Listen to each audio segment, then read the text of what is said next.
Hello guys, welcome and welcome back to my channel. It is me again, your girl Thlologelo Rampa, and this is Relocate to Australia with Promise. It is still, of course, your number one DIY relocation platform. So if you guys are looking for information on how you can relocate to Australia or anywhere else in this world, I have been saying this is the channel to be at, especially if you cannot afford a relocation specialist or relocation agent. You can do this whole process yourself. I have done it, and I'm here to share the same information and what I have learned in my journey on this channel. So I'm hoping this information will help you on your journey when you decide to embark on it and relocate wherever you want to relocate. So we are still well within the finance series. We're talking everything money. We're still on that. So I'm going to be still covering everything that is cost related in Australia until I get to the point where we can sum it all up together and you guys are able to make that assessment to say, okay, fine, if I'm going to be relocating on this visa and I'm going to be coming with my family or I'm going to be coming alone,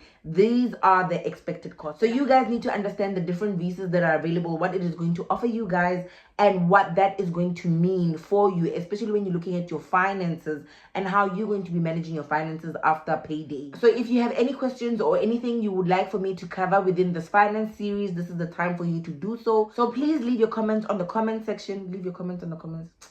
Promise. Yes, do that.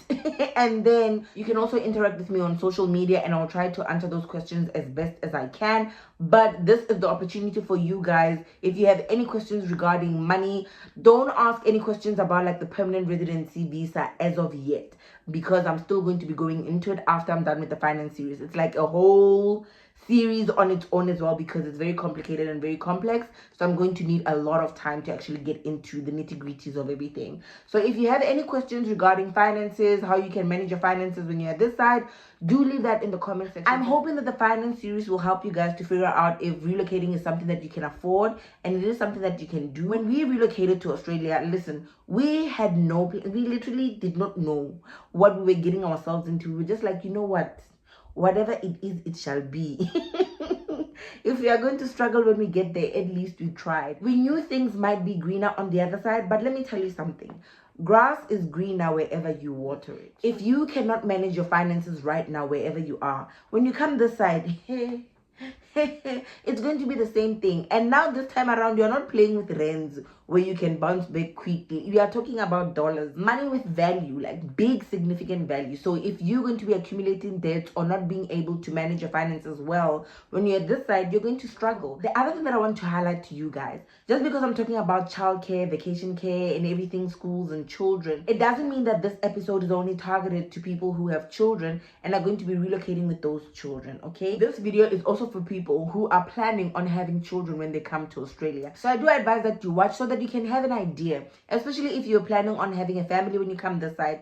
So this video is to help you guys understand the daycare, after school care, childcare system in Australia, because it is different to where I come from. I always make reference about South Africa, but I know I've not experienced everything fully in South Africa because, as I always say, I was from the village. So everything for me is like from the village perspective. I have spent some time, I think I've spent about 5 years in Johannesburg, but I was not fully living my life in Johannesburg. My life was back in Siyabusa, back home, where my husband and my children were. So every time I make reference, usually it is my reference from the village where poverty is like daily bread.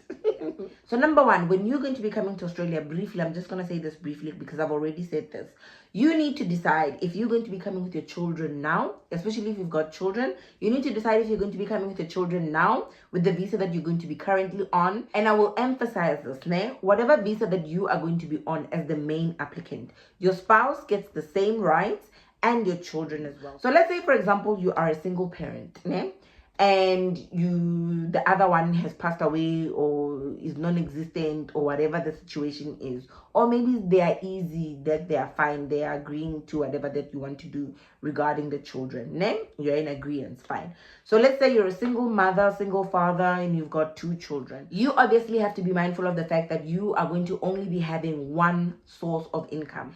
And you need to understand what that will mean for you, especially if you're going to be needing somebody to take care of your children, okay? As an immigrant, there is no family, there is no one who is going to be there to take care of your children for you. It's not like where we come from the village, or wherever you're coming from, like back home where you've got like a support network, you've got family, you've got aunties, gogo, uncles, and everybody who would be ready and available to take care of your children for free. Usually you don't have that when you come here. The reason why this is so important, I always have to have a reason why but the reason why this is so important is because if you come on a temporary visa or on something like a student visa, like all those kind of shandies that are not a permanent residency visa, then you do not get any government support. So if you are on any temporary visa or a visa that does not have any government assistance and benefits, then you are going to have to pay full price. And the other thing that you need to be very mindful of, guys, is that when you're an immigrant, when you come to Australia, you need to work. You need to work.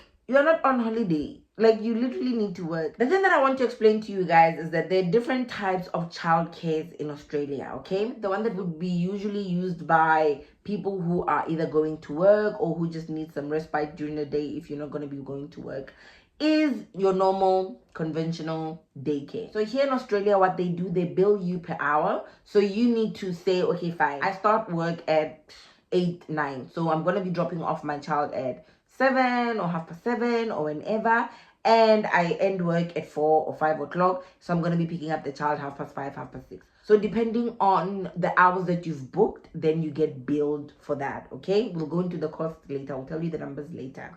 You can always book half days and you can book certain days of the week. So you don't get charged. Like I remember when we were back home, I'm not too sure if they do this in the cities like your Johannesburg, Pretoria, Durban, Cape Town. I'm not too sure if they do that in those advanced areas. But from where I come from in the village, when you pay for childcare, you just pay per month. Like there's like a set fee, 500 rand. 500 rand when you convert it to like Australian dollars, like $50. So you'll be paying like, let's say for example, $50 per month for daycare in the village. Trust me, it does happen. Let's say for example your work arrangement is that you work 4 days a week. Like my husband, he works 4 days a week and he has Wednesdays off. So you have an option of taking your child to daycare for just 4 days, knowing that there's going to be someone to take care of the child on a Wednesday. We don't do that because I just feel like my husband needs that rest, so we allow the children to go to daycare and vacation care. So it is something that you also going to need to take consideration of, especially if it is something that's going to save you money in the long run, okay? So there are options for you to either do half days, do certain hours, and also not book certain days so that you can save money. Okay, so that's the normal daycare, okay? So as you guys know already by now, Australia is a very regulated country. Like, they literally regulate everything. They regulate everything, so everything is under some form of regulation. So what I know is that all these educational facilities, they would have to be registered. And unlike where we come from, you can have a daycare, not register it, and no one will know. So with a family daycare, what they explained to me, I'm not sure if my children have gone to a family daycare. No, I don't think they have. But with a family daycare, how it works is like, let's say for example, I've got this house and I decide to section parts of it to accommodate maybe 3 or 4, 5, 10 children and have it accredited as a daycare center. So obviously they will come to do the assessment to see, okay, fine, would this space work? Where would the learning take place, the play take place, and all of that? And they can certify you as a family daycare, and you would then be running it. But I think you might need some qualifications or some, I'm not too sure. There is a website, and I'm going to be leaving the link down below for you guys to have a look at it, because that's where you usually get different daycares. Here in Australia, everything is online. Literally, whatever information you're looking for, it is online. They usually have like brief spiel nyana of what the organization is about. And what you can do, you can always take the name and the contact details, because I think they also do have contact details there. And then now what you can do on the side after you've seen that information is to call the daycare to arrange either enrollment or to just inquire. Usually here in Australia, they're very good. So if you send through an email to an organization, trust me, they will respond to you. If they don't, always follow up with a call or follow up with another email. They will always get back to you. They work here. Here in Australia, people work. They work. And as I've advised you guys in my previous videos, don't forget to go on to local Facebook community pages, community groups, and you can go there and ask questions about daycares and vacation cares and whatever that is available in the area.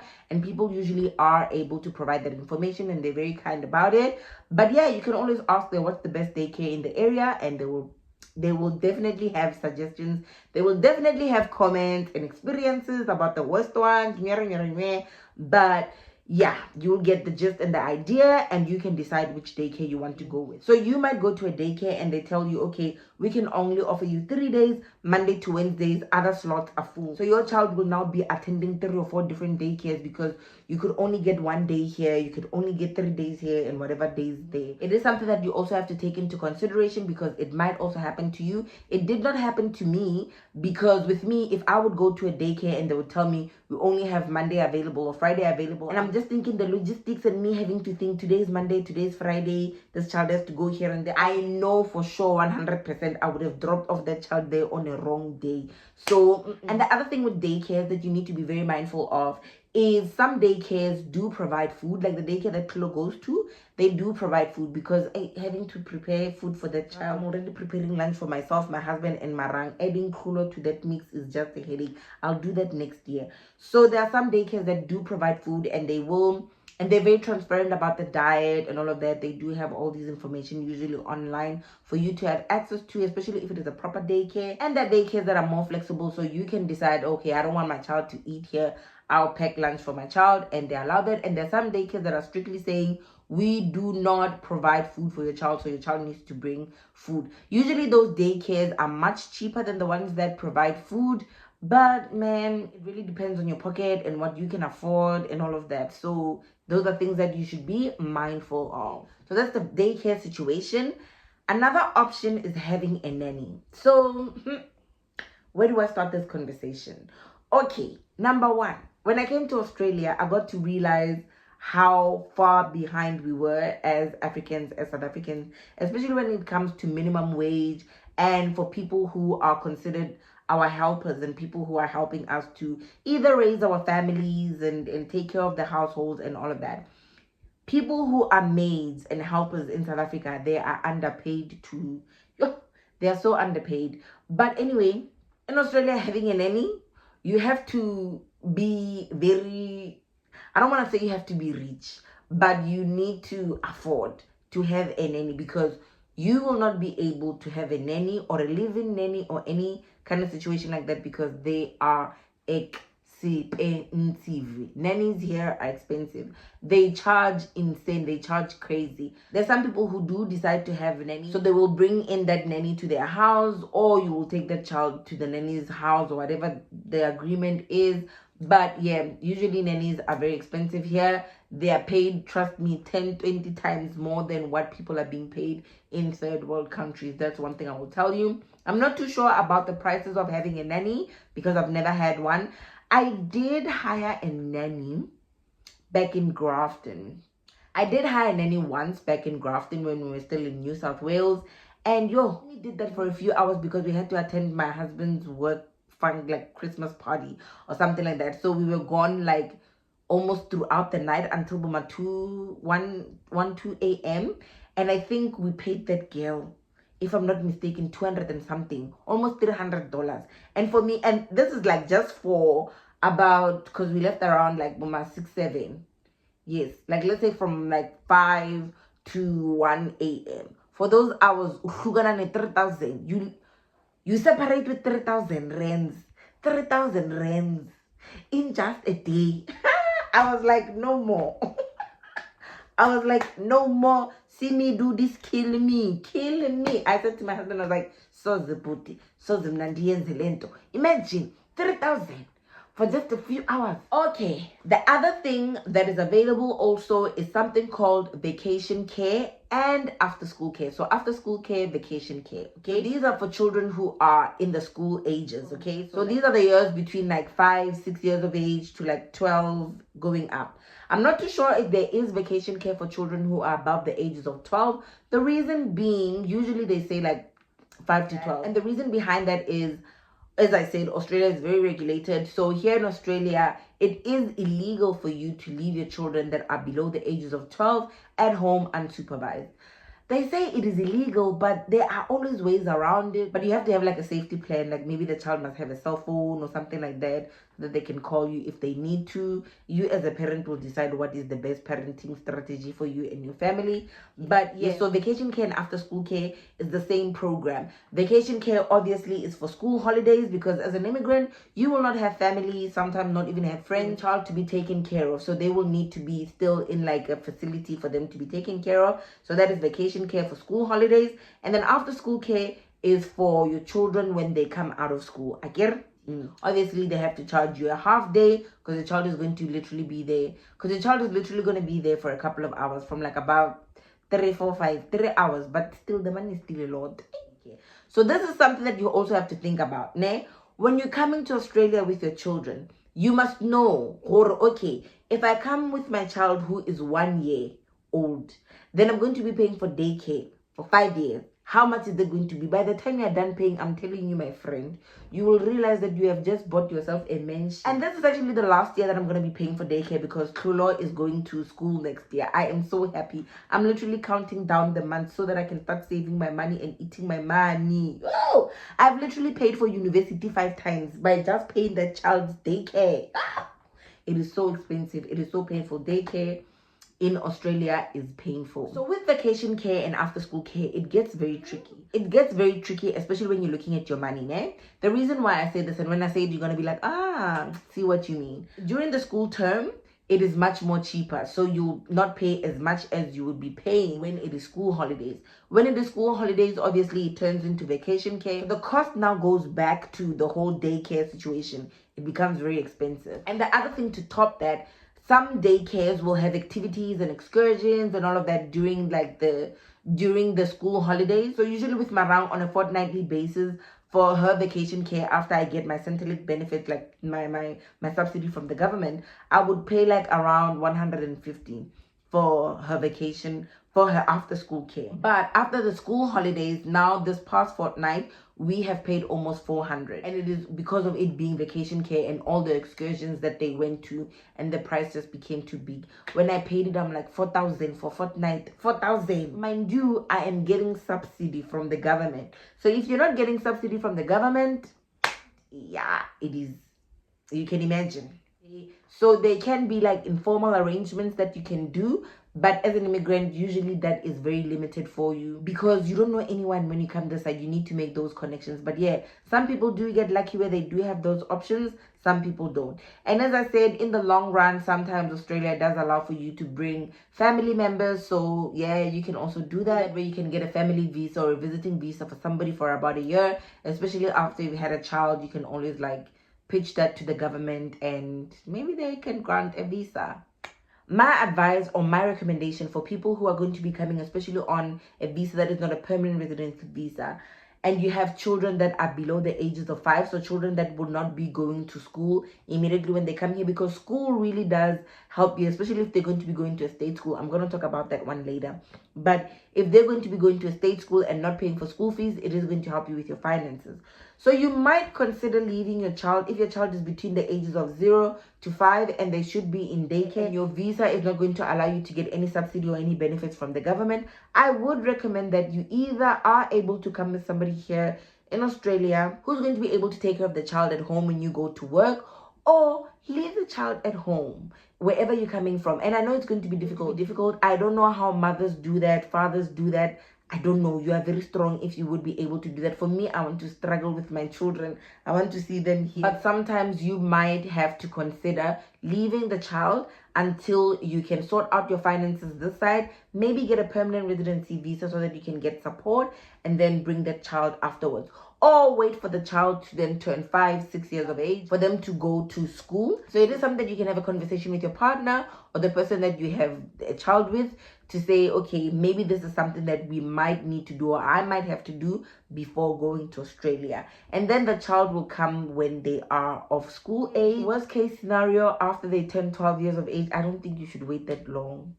Don't wait until they're 12. Just struggle with the child. They grow up very quick. Okay, guys, now let's get down to the numbers of how much daycare is. Something that I want you guys to consider is the fact that sometimes daycare is more expensive depending on where you live, if you're in a regional area or if you're in the city. So what I'm going to do, we've gone back to that website that I told you about. I'm just going to be researching daycares in Brisbane. So you can put in the location of where you guys are going to be relocating to, and then it's going to give you options of the daycares that are available in the postcode or in the area, okay? So the good thing about this website is that it's got a slot here for vacancies. So it tells you, okay, we've got vacancies on a Monday or on a Tuesday or whatever. And then it also gives you the prices. So you can also see like that brief information about the organization and all of that. So you can find the address of the daycare, you find the name, you find the contact details. For me, I feel it is very important for you to do background checks. So go on Facebook and see if this organization has a Facebook page, Instagram page, just to verify that you are dealing with a proper daycare situation, okay? So you can see here with the fees from like your Brisbane, they would be more than in a regional area, because I know in Harvey Bay, our daycare is usually around $100 a day, like 100 to around 120, $30 a day. So if you go to the city or you're living in like metro areas like your Brisbane, Sydney, they are going to be more expensive. Obviously, as you know, it's in the city. Okay, so as you guys have seen, daycare is expensive here. It is very painful. It is going to be one of your biggest expenses. So it is something that you need to be prepared for. It is something that you need to have a conversation with your partner or whoever you had a child with to decide, are we going to be going together or one by one, and somebody else will come later and somebody else will go first and yada yada yada. You have to decide that and make informed decisions at all times. Even though daycare is expensive, like vacation care, daycare, and all of that, they have so many activities that they do with the children, and they get to learn so much where you see the difference, man. And for me, I think I always take it from like, hey, go villaging, they just take care of your child, feed your child, bath your child, that's it. And then they teach them, like, okay, 500 rand, that's what I get. So here, even when you are paying a lot of money, you're like, you know what? I think I really am getting something out of it. Their classrooms are always so well resourced and all of it. You literally see where your money is going. So Australia is very child focused. Australia is very family, child orientated. Like, Jay, you will enjoy being a parent in this country. Trust me, 100%. It makes it so much easier. It is difficult, but it makes it's difficult, but it compensates in a way. It's difficult to raise a family in Australia, but it is worth it because there are those little moments that happen where you're like, you know what, this is the best decision ever. So even though daycare is expensive here in Australia, when you look at the education that your child is getting, when you look at the knowledge and how much they invest in that occurring for your child, you're like, you know what, Tatani Maliam, take my money, take it, because it is worth it. So I'll see you again next week. I'm going to be talking schooling, everything to do with public or private schooling, and how that will look for you as an immigrant. So that's it from me. Don't forget, this is your #1 DIY relocation platform. Don't forget to like, comment, subscribe, and do the things that people do when they're here on YouTube if you have not yet done that, okay? I'll see you again next week. Take care. Goodbye.